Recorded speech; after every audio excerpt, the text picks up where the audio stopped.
Okay, here we go. All right. So, number one, Trumat Hadeshen. Rabbi Israel Isserlein lived from 1390 till 1460 in Wiener Neustadt, which is a little south of Vienna. Was rabbi of the city, Rosh Yeshiva, and a posek for Ashkenazic Jewry. Wrote a book of Tshuvot called Trumat Hadeshen, another book called Psakim Uchtavim, and his customary ways were recorded by a student of his in a book called Leket Yosher. So he's one of the great Ashkenazi poskim of the 14th and 15th centuries. There are those who say that Trumat Hadeshen, what's the numerical value of Deshen? The gematria of Deshen is how much? Shin, Nun, Dalet, 354. And what does that connect us with? Jean, this is a question for you. It's to do with the calendar. Kama ze Deshen, begematria. But if you want me to hear you, have to unmute. It's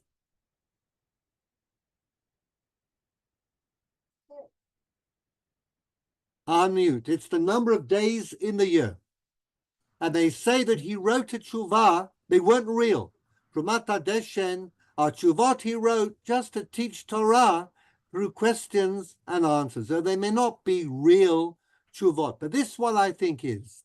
Because as you'll see, it does relate to a real question and a real answer. Sheila. ראינו כמה תלמידי חכמים גדולים ואנשי מעשה הגונים דלה הוויקפתי לישא אישה שמתו לה שני אנשים ואין מוחה בידם או קרא תיגר עליהם. There are rabbis who will ignore the isur, the prohibition on katlanit, and will marry a woman after two of the husbands have died. Yesh samach l'kula zo o lo. Are we allowed to be lenient? Is there a basis? Tshuva, line 6. Yera'eh dalav shapir avdi dala kapti. Not good that they're not careful to avoid marrying a katlanit. V'chen amru rabotenu yesh lakpid vehevu timihim tova mimiktzat hanechim dala havi makde, dala havi kapti. We have to be timihim, surprised of those rabbis and Talmidei Chachamim who don't mind marrying a woman, two of whose husbands have died. The Rosh, as we learnt last time, is very strict. It says we will force a man to divorce a wife, the chamira sakanta meisura, because danger is more serious than prohibition.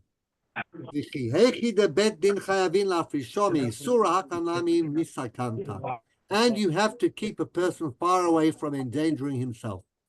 גם הרמב"ם כתב אישה שמתו לה שני אנשים לשלישי לא תינשא, ואם נישאת לא תצא.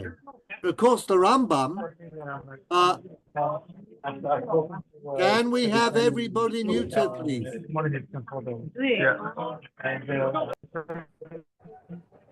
Muted. Thank you. You can probably mute all. It's like I think everybody is. Yeah, except for you're not.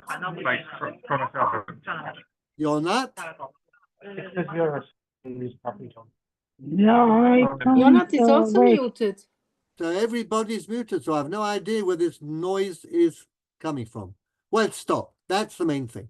The Rambam, who says that the marriage should not take place l'katchila in the first instance. But if you are married, we do not make the man divorce.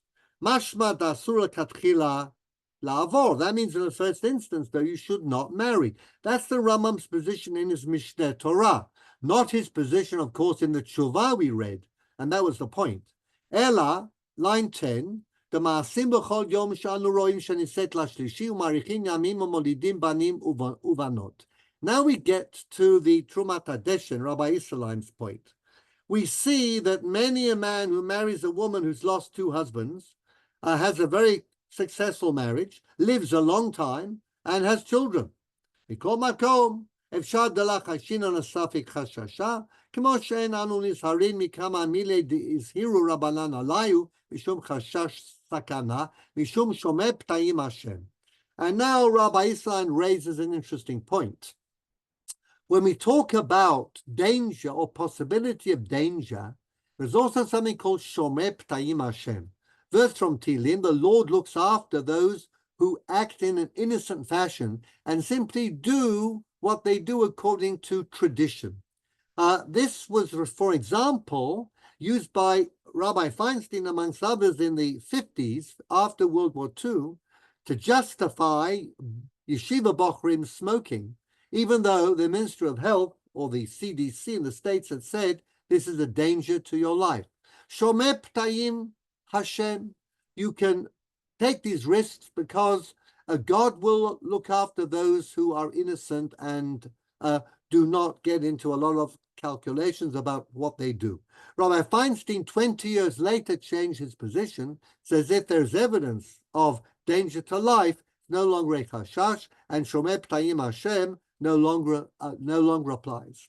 וגם נראה מתוך שאנו מתי מעט וצריכנו לישא מהשם נמצאו. And we have remained a small group, okay? And we have to marry whoever we can find. Why is that? The Black Death. The Black Death, the virus, okay, Yersinia pestis, known as Hebrew as Dever, that virus carried off a quarter of the population of Europe between 1348 and 1349. So there are far less people, and then we need to be less picky, as it were. וכהי גב נרינו בפרק מפנין, שבת, לעניין הקזת דם בשישי דקאי מאדים. He talks about bloodletting on Friday, which is allowed, Shomeh P'tayim Hashem, even though astrologically speaking, we'll talk a lot about astrology, this would not be the right thing to do because Mars in the ascent. When Mars is in the ascent, you've got to be very careful. ושמעתי במקצת מדינות בודים ספרות מליבם לחלק לאחד מת בשינוי אוויר בדבר או אם נהרג ונשרף בגזירה עם הציבור. And the exceptions are, of course, for those who die of the plague, the pestilence, the Black Death, or those who are killed al Kiddush Hashem. כהגבנה, לא שייך לומר מזל גורם, the makat medina who it is a makat medina, we can explain it. וקצת יש ראיה לדבריהם מפרק המקבל, the makat medina la talina b'mazla degavra. So we get into astrology, which was very popular, believed in widely by Jews, from Ibn Ezra to Abarbanel. We'll talk about that soon. Similar view by Rabbi Yaakov Weil, the Mahari Weil, another Ashkenazi posek, lived in the 15th century as well. Talmid of the Maharil, he was rabbi in Augsburg and Erfurt, and he says very similar things to the Trumat Hadeshen. We'll move on to the Shut Noda B'Yehuda. Okay? Jean, would you like to read? Okay? Unmute and take us away. Voila. תשובה לתלמידי הבחור החשוב המופלא, כבוד שמו כמהר יחיה שיחיה הרצפלד, מכתבך שנית הגיעני, ורואה אני נפשך חשקה לאמור, לדבק טוב. Okay, stop there. So, Nodab Yehuda, who lived in the 18th century, born 1703, died 1793, was the rabbi of the whole of Bohemia, chief rabbi of Prague, one of the most prominent positions in the 18th century in entire Europe.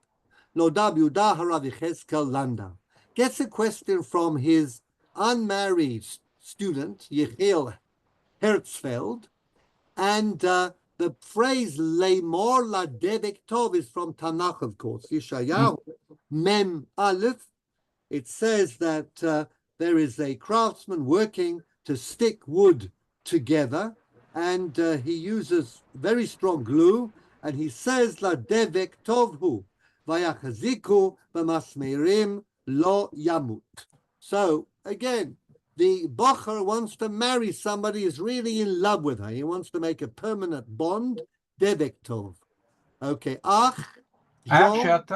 אך שאתה רוצה לשמוע ממני היתר. Now, the heter about what? What's the problem with the beloved? She's a katlanit.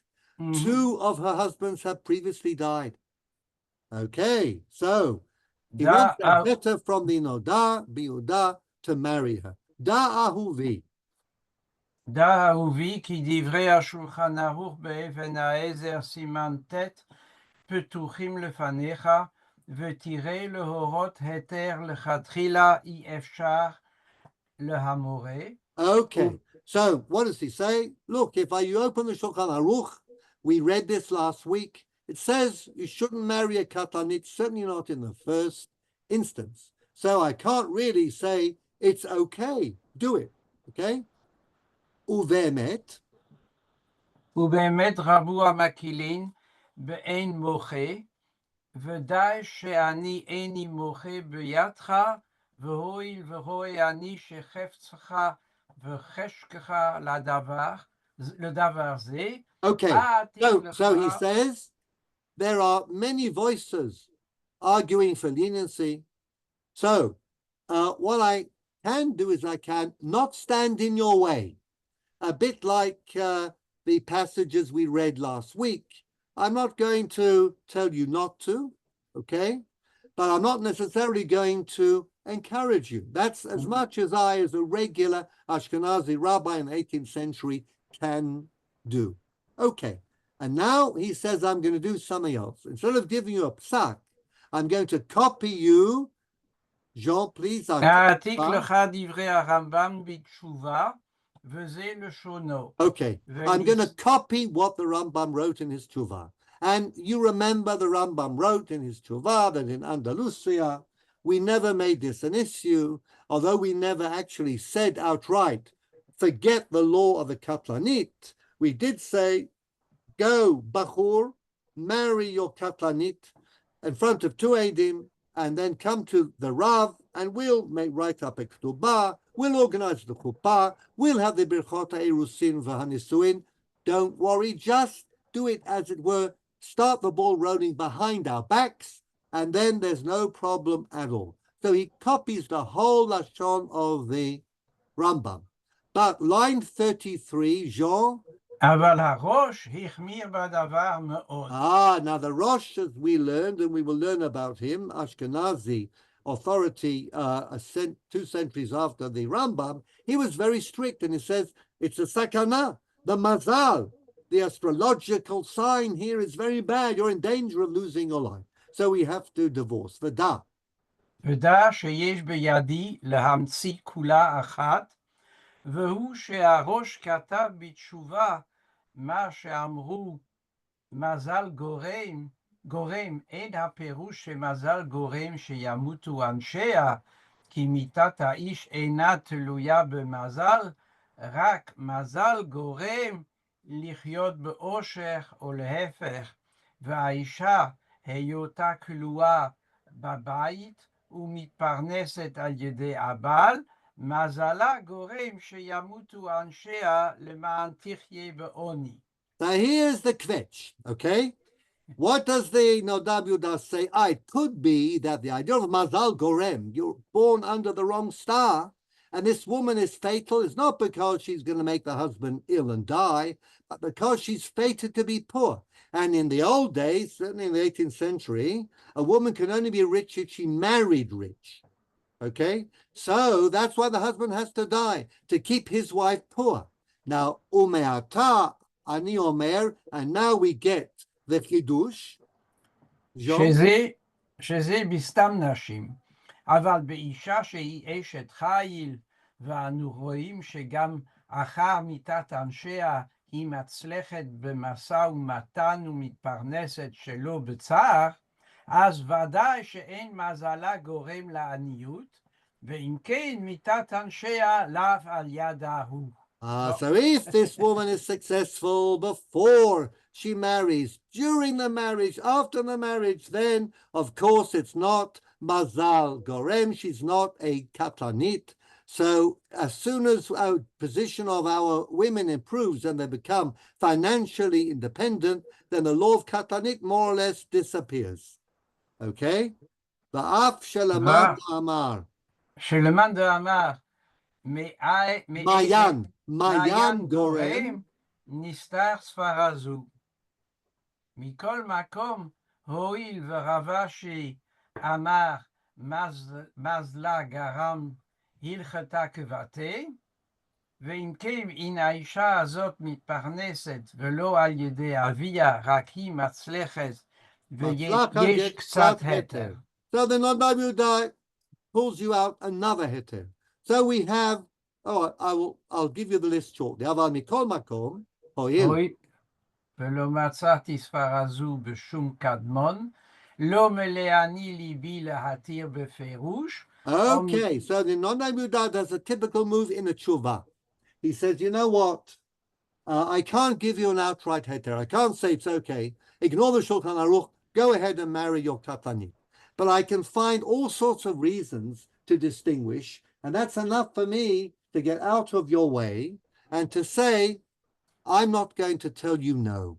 And that is often as much as a Rav will actually do, either in person or in a tshuva.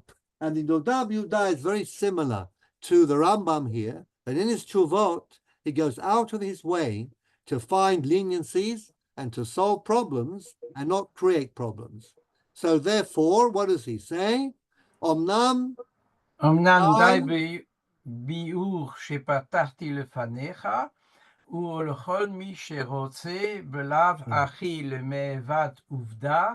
So I'm giving this to you in writing, and everybody else who finds himself in this situation, שיהיה לו יתת קצת לתלות בו ולהסיר הפחד מליבו. So don't be afraid, and you can use this. Here again we have the Shulchan Aruch says very clearly, no marriage with a katanit. If you marry, then we won't necessarily pressure you to divorce.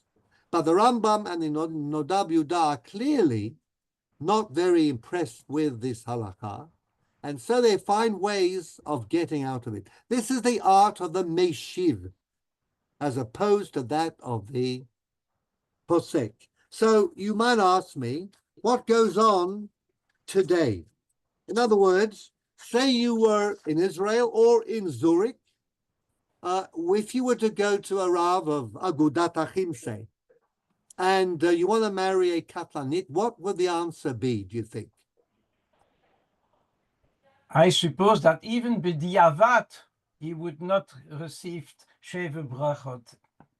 Okay, well, in Agudat Achim, they probably would say no. They probably say if your Kala's name is the same as your mother, then you shouldn't marry her, or you change her name. In other words, every chumrah in the book.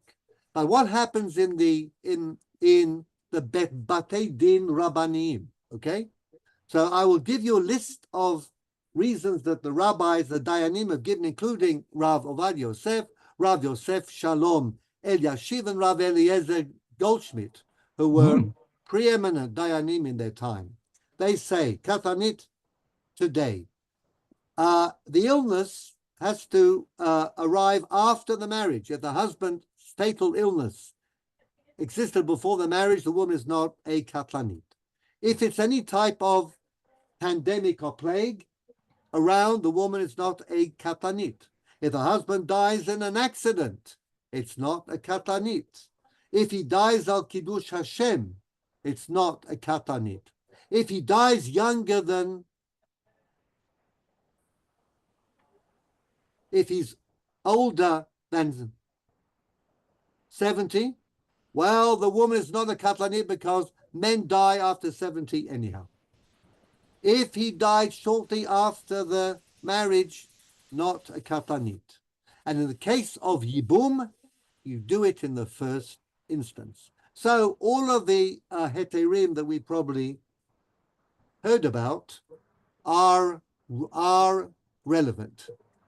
Now, I brought this tuvah because the Rambam's tuvah, which is a frontal attack on the whole idea of kafanit, mainly because, one, medically it's unsound. So it can't be that the woman passes on a fatal disease to her husband, which is not in medical science. But number two, mainly because of the idea of mazal gorem.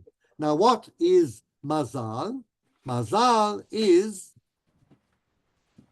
well, actually, in the Tanakh, a mazal is a planet. But mazal became astrology, signs of the zodiac, your mazel, how you're born. Now, as we will learn next week, astrology was very much part of the culture of the ancient world. It was the culture of the medieval world. And even today, there are people who will not do anything without their horoscope. But it's less popular than it once was.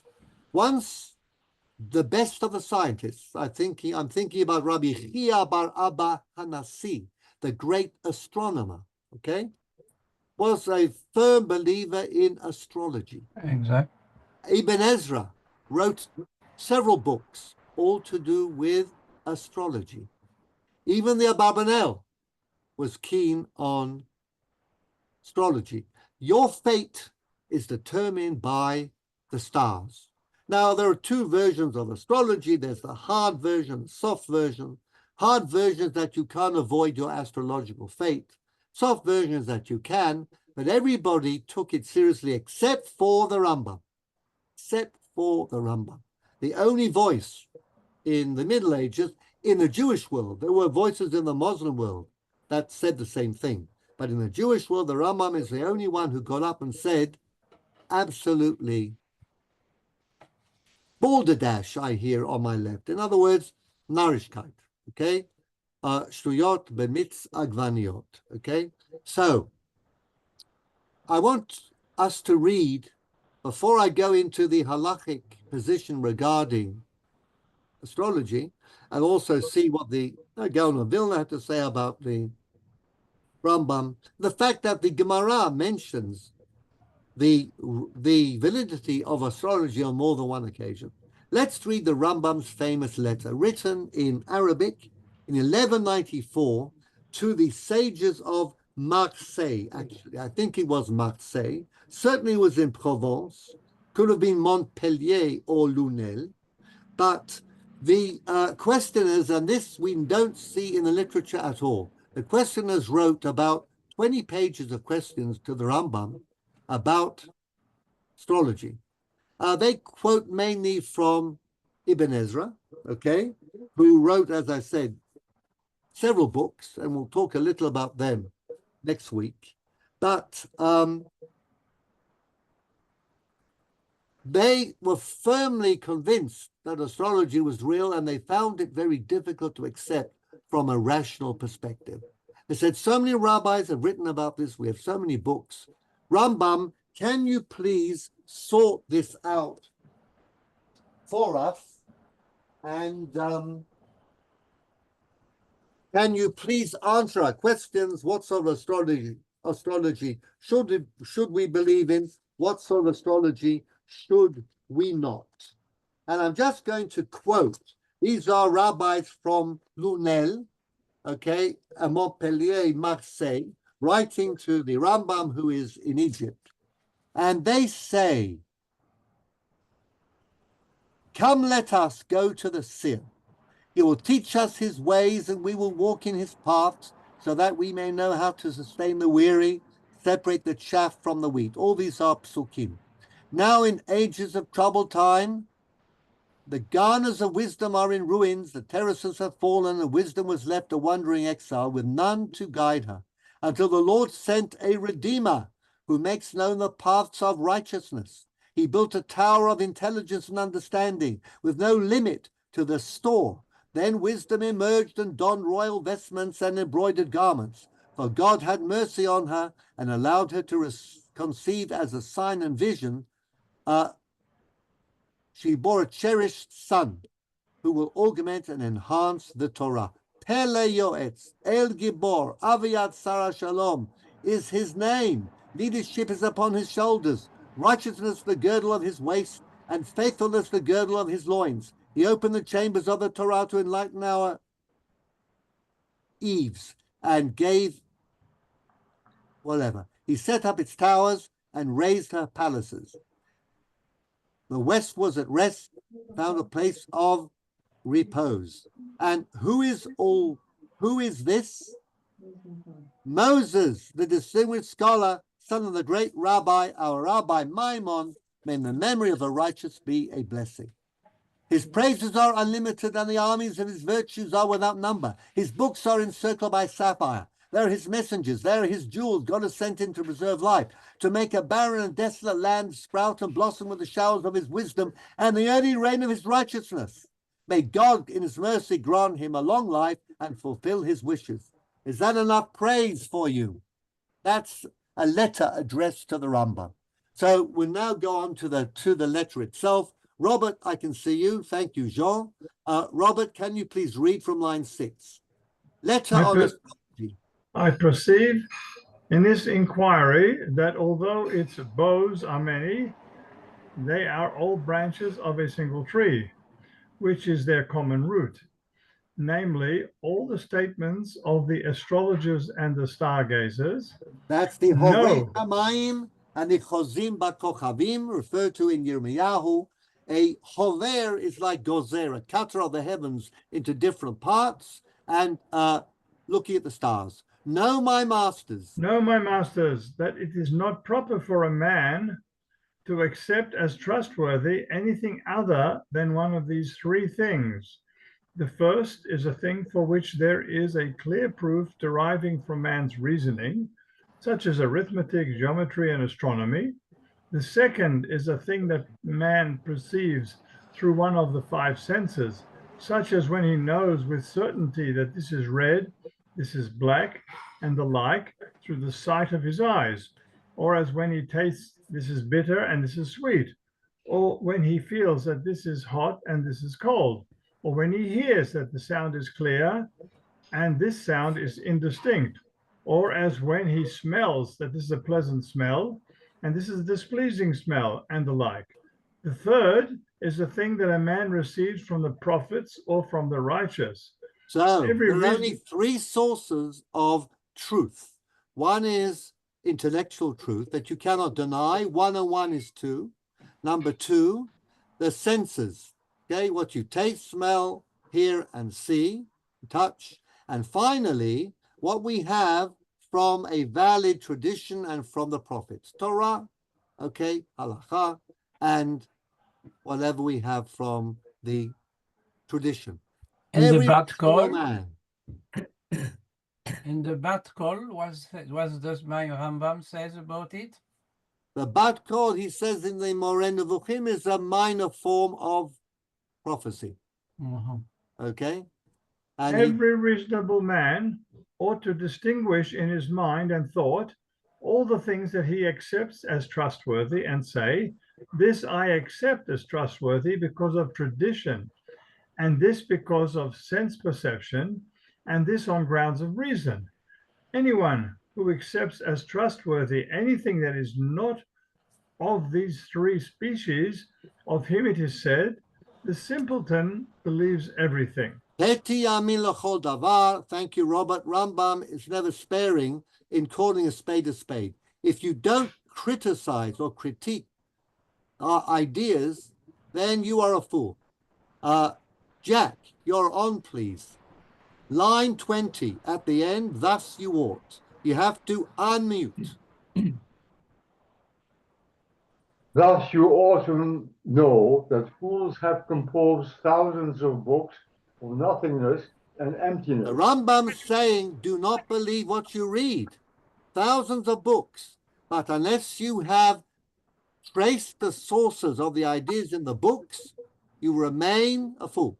Any number of men, great in years but not in wisdom, wasted all their days in studying these books and imagined that these follies are science. They came to think of themselves as wise men because they knew that science, the thing about which most of the world errs, or all of it, save for a few individuals, the remnant of whom the Lord shall call. That's a pasuk from the book of Joy. Yoel uvasridim asher Hashem koreh, the remnant of the wise who God really has a relationship with. These are the ones who don't believe everything they read. Okay? Is that thing That thing of which I am apprising you. line 26, the great sickness. The great sickness and the grievous evil consists in this, that all the things that man finds written in books, he presumes to think as true, and all the more so if the books are old. And since many individuals have busied themselves with those books and have engaged in discussions concerning them, the rash fellow's mind at once leaps to the conclusion that these are words of wisdom, and he says to himself, has the pen of the scribes written in vain, and have they vainly engaged in these things? Okay, now let's take a little pause here. Rambam says that the problem Ra'a chola, which appears twice in the book of Kohelet. There's a deep sickness we have is that we believe everything we read. Are you allowed to believe everything you read? Absolutely not, says the Rambam. You have to pass every single idea through the grid of the three criteria of truth: intellectual truth, perceptive truth, empirical truth, or valid tradition. If it doesn't answer to any of these three things, it is not true. And astrology, even though there are many books, as I said, it was a very popular science, so-called, many books and from ancient times, but it's false, entirely false. Now he says something else. This is why our kingdom was lost. Could we have you, Jack, from line 31? This is why our kingdom was lost, and our temple was destroyed, and why we were brought to this. For our fathers sinned and are no more, because they found many books dealing with these themes of the stargazers. These things being the root of idolatry, as we have made clear in the laws concerning idolatry. Now remember from the Moreh Nevuchim, anything that dictates your life that's not actually directly from Torah and ethics is avodah zarah. It's superstition, and if it directs your life, you're no better than an oved avodah zarah. Now, if you were to run a war or defend your country by looking at the stars and saying, this is the day I pick for my battle, this is the type of armament I'm going to use, on these days I'm not going to fight, that's what brought the destruction of the first temple. Because instead of, but even if you look at remember the Gemara in Gittin, the Romans did that. They wouldn't go out on a day that was inauspicious, that was not successfully indicated by the stars. So you're running your battles and your state on the basis of something which is folly, has no basis at all, but everybody thinks it's true because everybody has read all the books, everybody has learnt about it in school, and they think, and who knows what our modern astrology can be, instead of getting down to do what? To the art of war. Read on, please, Jack. They erred and were drawn after them, imagining them to be glorious signs and to be of. I lost place. Right, the end of line 35. Great. Okay. They did not busy themselves with the art of war or with the conquest of land, but imagined that those studies would help them. Therefore, the prophets called them fools and dolts. And truly fools they were, for they walked after confused things that do not profit.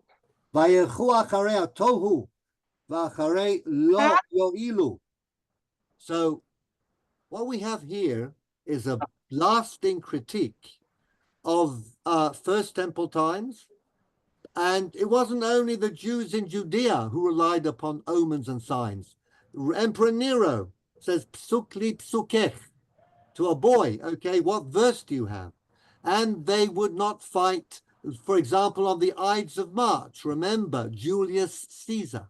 The days when the heavenly constellations were not in your favor, you should not start a campaign. Rambam says this was the downfall of the state of Judea in the First Temple times. Hovrei Shamayim and Chosei Bakochavim.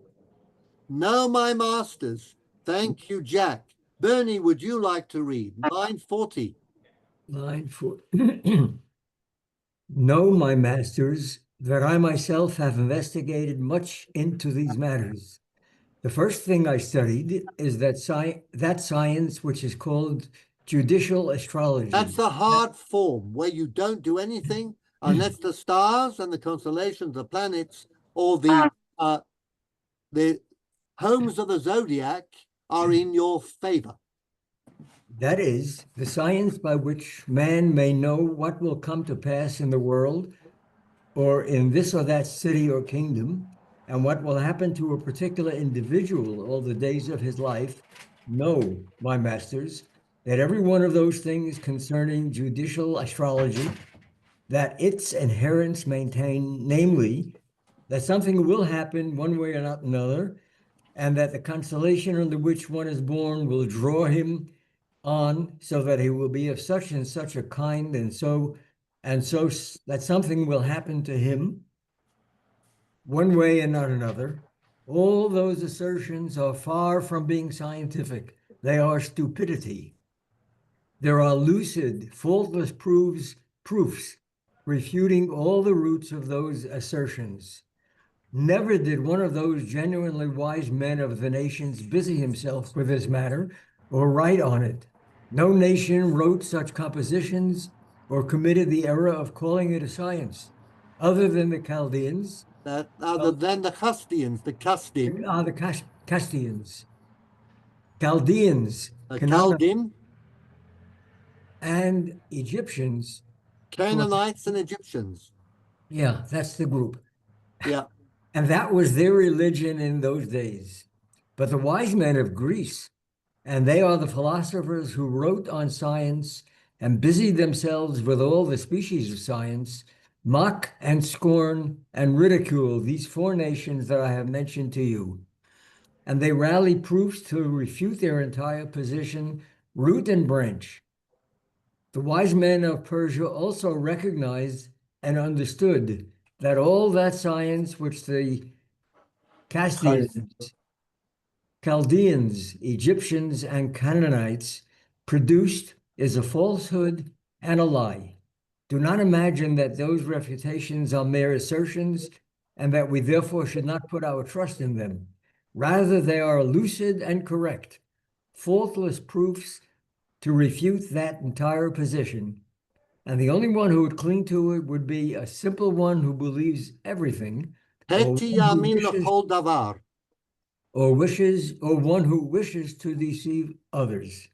So there we really have sort of put astrology down. Let's have a look. Irving, would you like to do a little bit of reading? Unmute. Line 15, and know my masters. You have to unmute. And know my masters, line 15. And know, my masters, that the science of the stars, that is genuine science, is knowledge of the form of the spheres, their number, their measure, the course they follow, each one's period of revolution, their declination to the north or to the south, their revolving to the east or to the west, and the orbit of every star and what its course is. So what is this science called? It's not astrology, it is astronomy. Astronomy, exactly. That is a noble science. Astrology is a load of rubbish. On all this and the like. On all this and the like, the wise men of... Line 19, Greece. Of Greece, Persia, and India wrote compositions. This is an exceeding glorious science. By means of it, the onset of the eclipses of luminaries may be known and when they will be eclipsed at any given place by means of By it, means of it, the onset of the may be known, the cause for the moon's appearing just like a bow, when then waxing great until it's full and then gradually waning. By means of it, there may be known when the moon will or will not be seen, and the reason why one day will be long and another day short, and the reason why two stars will rise as one, but not set together. thank you, And Irving. Brian, good evening. Would you like to take over? And the reason why. Line 25. 25. And the reason why a given day at a given place is 13 hours, 13 hours long, and in another place 15 or 16 or 20 hours long, yet being a single day. In one place, the day and the night will be of equal duration. In another place, the day will be like a month or 2 months or 3, so that a place may be found where the entire year is a single day, 6 months daytime and 6 months nighttime. How many amazing conditions are made intelligible by this science, all of which are undoubtedly true. It is this calculation of astronomical cycles of which the sages said that it is a wisdom and understanding in the sight of the peoples, from Shabbat. But as for these assertions of the stupid astrologers, they are nothing. I am now making clear to you the main point of those matters that are the mystery of the world. So the Gemara in Shabbat cites Rabbi Yochanan and says that what is your wisdom and understanding? The Torah says in Devarim, Ushmartem vasitem ki hi chokhmatchem uvinatchem le'enei ha'amim, heve omer ze chishuv tkufot umazalot. The ability to be an expert in astronomy is what makes the Jewish people admired by the nations as a whole. This is our special wisdom, our wonderful and exquisite calendar, as I'm sure Jean will agree. And this is Chochmatchem ubinatchem le'enei ha'amim. This is a science, says Rambam. Astrology is a pseudoscience, not a science at all. And the two things have to be severely disconnected from each other, okay? Which was not the case for most of the medieval people, most of the medieval rabbis. Astrology went together with astronomy. And as you believed in Kiddush HaChodesh, so you believe that if you went out when Mazal Ma'adim, Mars was in the ascent, you're likely to do something very bad, like kill someone. Okay? This is Gemara. That's the Gemara in Megillah. Rabbah killed Rabbi Zera. Remember, he invited him to a Sudat Purim, and they got drunk. He took a knife and he killed Rabbi Zera. And the Gemara says because he was born under Mazal Ma'adim. But what did he do when he sobered up? He prayed, and God gave Rabbi Zera back his life. The next year, Rabbi invited Rabbi Zera for a Sudat Purim, and Rabbi Zera said, no, thank you, lo kol shata itracha shanisa. Miracles don't happen every year. Last year, you managed to bring me back to life after having killed me with your knife. This year, I'm not so sure it'll happen. Let's eat separately. But this is the idea, astrology and astronomy. Now, Rambam actually goes into, well, astronomy is a science. Astrology was very compelling. Now, why would it be so compelling? From the beginning of time, people were fascinated by the night sky, stars, planets, and then they saw the sun during the day. And if you're looking for something to dictate what goes on in the world, remember, science, the real laws of cause and effect were not very clear. And things happen in the world. We know that the planets or the moon, say, affects tides. We know that there is an effect on what happens in the world from the upper realms, from the planets of the stars. We've just had a long description of how days are different. So you learn all of this astronomy and you say, wow, how much power is there in the planets, in the constellations, in the stars, in the moon, in the sun? Perhaps they do more than that, and perhaps they are the real forces that regulate our lives. Who is sick? Who is healthy? Who is successful? Who is not? Who lives a long life and who lives a short life? Perhaps it's to do with the stars and the planets, and therefore we move from astronomy to astrology. And it was very catching. It's a bit like the way we believe in atoms or electricity, okay? We believe in them because they work. They're a good explanation. Are our theories apodictic? Can we swear that they will never change? Remember, there was a time when people believed that things burst into flame because of phlogiston. There was a substance in the air called phlogiston, and when you struck a match, this substance is the thing that gave the flame. We don't believe in phlogiston anymore. We also know that the circulatory system, that air comes in and it brings in oxygen, which is swapped with carbon dioxide in the lungs.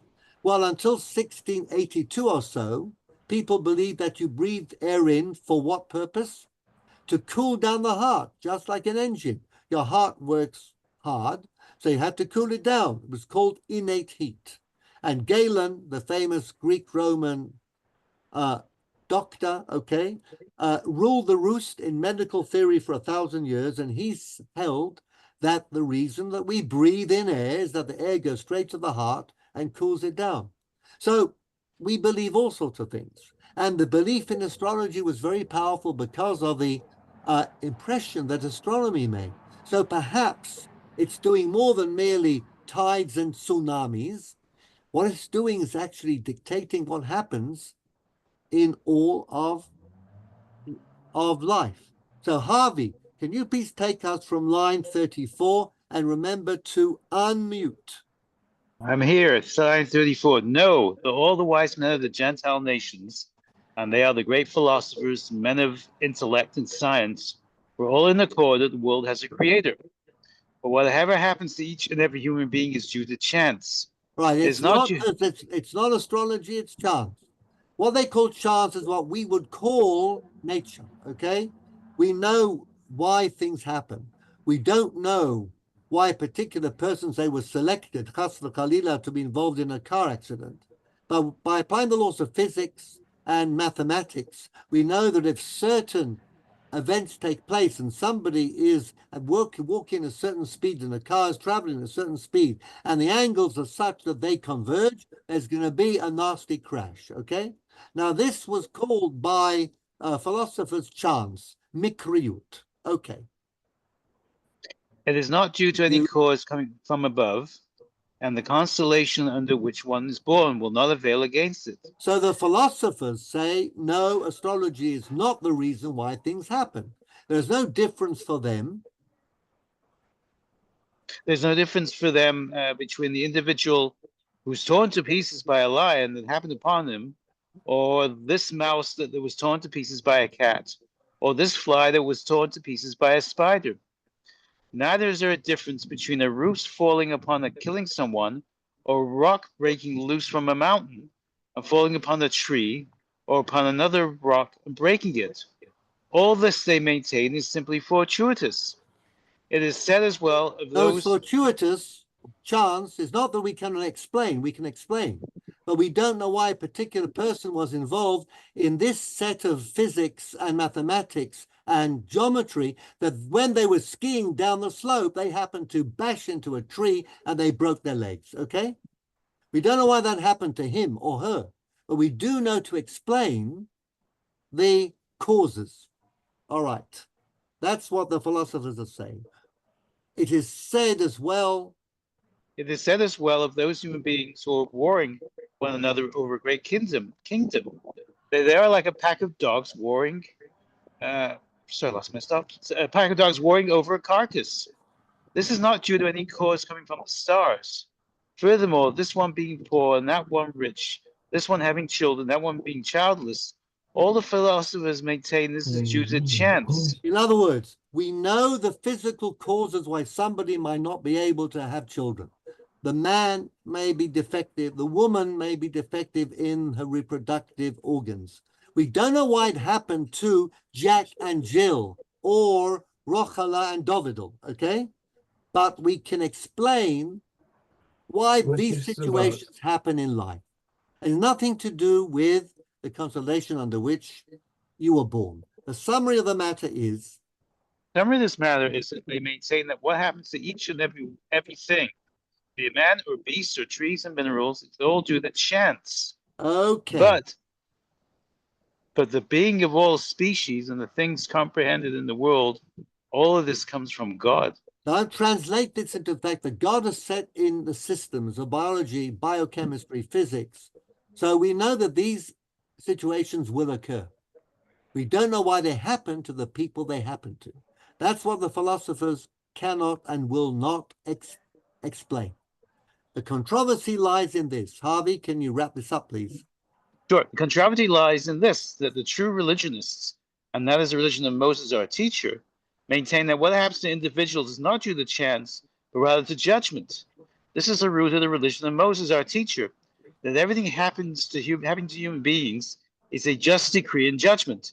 Hence, the sages maintain there is no death without sin and no affliction without transgression. En mita belo chet ve'en yisurin beli avon. So what Judaism says, according to the Rambam, is that we know why the skiing accident happened to Menachem, and we know why Jack and Jill are having a problem with their fertility. Okay, we don't accept that that is the stars or the astrology. Okay, so how exactly does our approach work? And that's the next bit. So we are going to go to our first reader in English on the list. Brian, you're on again. And know, my masters, line 6. And know, my masters, that it is one of the roots of the religion of Moses our teacher, that every action of human beings is left to them, and that there is nothing to constrain or draw them. Rather, if he so pleases, a man will worship God and become wise, and sit in the house of study. And if he so pleases, he will follow the counsel of the wicked, and run with thieves, and hide with adulterers. There is no influence or constellation under which one is born that will draw him in any manner towards any one of these ways. Hence it was commanded and told to him, do this and do not do that. Thus we ought to know that what happens to human beings is not, as the philosophers maintain, like what happens to the beast. Okay, so we're going to cut this a little bit short because of time, but this is an important line. Philosophers, and I don't think much has changed today, by the way. Most of us who are philosophically inclined and are not deeply immersed in the issue of hashgacha pratit, theodicy in Jewish law, will say, look, many things happen in life and we don't know why. Okay, somebody had an unfortunate accident. We can explain, as I said in scientific terms, what caused the accident. We don't know why it happened to him or her. And we will often go along with that and say, this is part of life. The Jewish approach, according to the Rambam, is that there is a reason for that particular person being involved. Now, the true way upon which we rely to read from line 40. So, Brian, I'm going to go with you, please. The true way. The true way upon which we rely and walk and in which we walk is this. We say regarding this Reuven and Shimon that there is nothing that draws on the one to become a perfumer. You're muted. Brian, you're muted. Okay, the true right. the true way upon which we rely and in which we walk is this. We say regarding this Reuben and Simon that there is nothing that draws on the one to become a perfumer and rich, and the other to become a tanner and poor. It is possible that the situation will change and be reversed, as the philosopher maintains. But the philosopher maintains that this is due to chance. Now, you have somebody who starts very poorly and ends up really successful, okay? Philosophers say, and many people today say, look, it just happened like that. You have the right person, the right place, at the right time, and that can change your fate completely, okay? We maintain that this is not due to chance, but rather that this situation depends on the will of him who spoke, and the world came into being. Hu amar vayehi. He spoke and it came into being. All of this is a just decree and judgment. We do not know the end of the Holy One's wisdom so as to know by what decree and judgment. He required that this should be this way and that should be the other way. For his ways are not like our ways, neither are his thoughts like our thoughts. After of every fast day, ki lo machshavotai machshavotechem. We rather are obliged to fix in our minds. Where have we gone? Line 1, that if Simon sins, I'm sorry. line 1, Line 1, obliged to fix in our minds that if Simon sins, he will suffer and become impoverished, and his children will die, and the like. And if Reuben repents and mends his way and searches his deeds and walks in a straight path, he will grow rich and will succeed in all his undertakings and see his seed and prolong his days. This is the root of the religion. If a man says, but look, many have acted in this way and yet have not succeeded, why, this is not proof, for either some iniquity of theirs has caused this, or they are now afflicted in order to inherit something even better than this. Okay, you got two possibilities, an unknown sin, or you're going to get a great reward in the world to come. The summary of the matter is that our mind cannot grasp how the decrees of the Holy One, blessed be he, work upon human beings in this world and in the world to come. Okay, so that really is the gist of it, okay? So Rambam at the end sums up. What we have said about this from the beginning is that the entire position of the stargazers is regarded as falsehood by all men of science.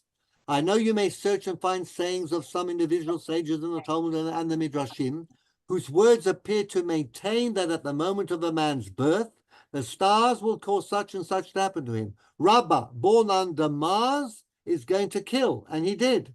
Do not regard this as a difficulty. It is not fitting for a man to abandon the prevailing law and raise once again the counter-arguments and replies that preceded its enactment.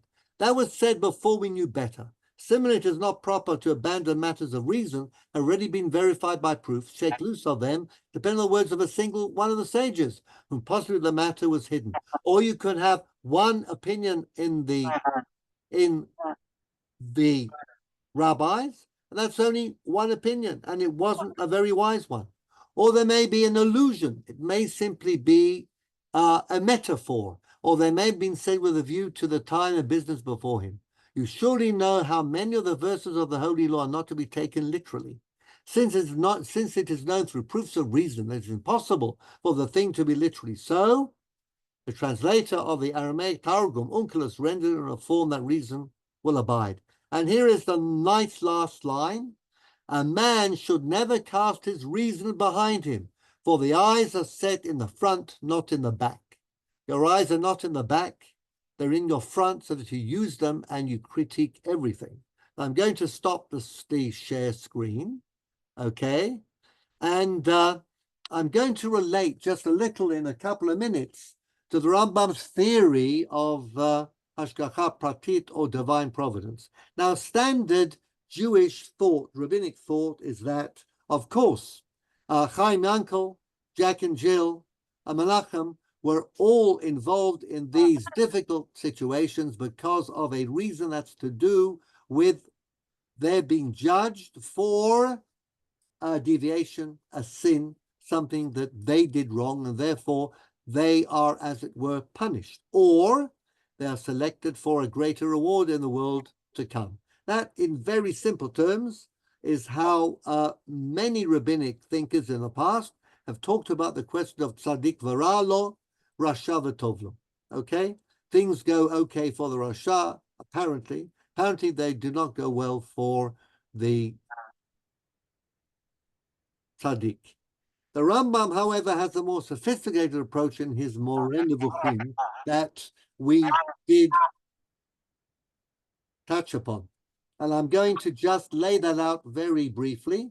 Rabbi Moshe Narboni, Rabbi Moshe of Narbonne, the great rational commentator on the Moreh Nevuchim, makes the following point. He says that Rambam believes that the reward that's given to the righteous is not to be measured in physical terms or even in terms of a long, healthy, and happy life. The true reward given to the righteous is they're becoming prepared for prophecy. When you become prepared for prophecy, what you do is you develop your inner life to the extent that you no longer really care about what happens to you outside of that inner life. And as you are waking up, getting dressed, eating, drinking, going to work, your whole inner being is buzzing with life, and you are involved in spiritual and theological matters. So it doesn't matter really what's happening around you. You could be in a very difficult situation indeed. In fact, your life may even be taken. But you will be encountering what the Rambam calls mitat nishika, as we learned in the Moreh Nevuchim, that this will be a death that is, in a way, a pleasing experience because you are united with what's really important, which is not the physical, but the spiritual or the intellectual. So that what the Rambam does in his letter on astrology, when his main concern is to say, we have to be responsible for the things we do in life, because that will dictate to a certain extent what our fates will be. You could say at a very simple level, somebody who works hard, is intelligent, the Rambam would say, studies the Torah, but knows physics, chemistry, mathematics, and medicine, will be a lot better placed to have a happy life than somebody who does not. Okay, so the levels of prophecy begin with knowing how to live well, and to be smart with your money, and to take your pills, and to go to the doctor when you should go to the doctor. All of this is part of the preliminary steps to on the prophetic ladder, as we learned. And therefore you will be, in Maimonidean terms, as a proto-prophet, well on the way to a successful life. And then you will jack that up to being totally in touch with every fiber of your being, with the spiritual and the intellectual, so that what happens to you physically at a certain stage of your life no longer matters. No longer matters. So that your happiness and your satisfaction will be totally focused in the spiritual and in the intellectual. But certainly your fate is in your hands. Maimonides would have very little patience with, well, certainly not with the astrologers, but would not be happy with those who say, the reason why I did bad is because of my parents, my economic background, my lack of education, mistakes I made as a youth. All of that, says the Rambam, is a poor excuse. At the end of the day, you are the one who determines your fate. And you do it by following the correct path, in Maimonides' view, of course. And if you follow the correct path, then your life will be a perfect life. And remember that the goal you aim for in Maimonidean theology is to be totally caught up with your inner life, so that what happens around you at a certain point is no longer important to you. You want the basic necessities, but other than that, you live for something else at a much higher level or plane. So this is Maimonides' letter on astrology. The beginning is wonderful. Do not believe what you read in books, even if they are written by very respected people, and apparently there is a long history to them. unless you have applied the 3 criteria of intellectual knowledge, empirical knowledge, and valid tradition, you are in danger of going off the deep end. You must think about everything you do, and you must assess whatever you read according to the standards of rationality, okay? And finally, the last line, your eyes are in your front and not your back, so you should use them. Okay, next week, we're going to have a look at the halakhic position regarding astrology, mazal. Does Israel have a mazal or not? And what you should do. Are you allowed to read a horoscope? And then we'll have a look at Rambam and the influence of science on halakhic decisions. Any questions or comments? Now is the time. Otherwise, I will wish everybody a very good evening. Besorot tovot. And we will meet, all being well, in good health next week. Robert, that was simply bye, or? Okay, good. Regards at home. Nikki.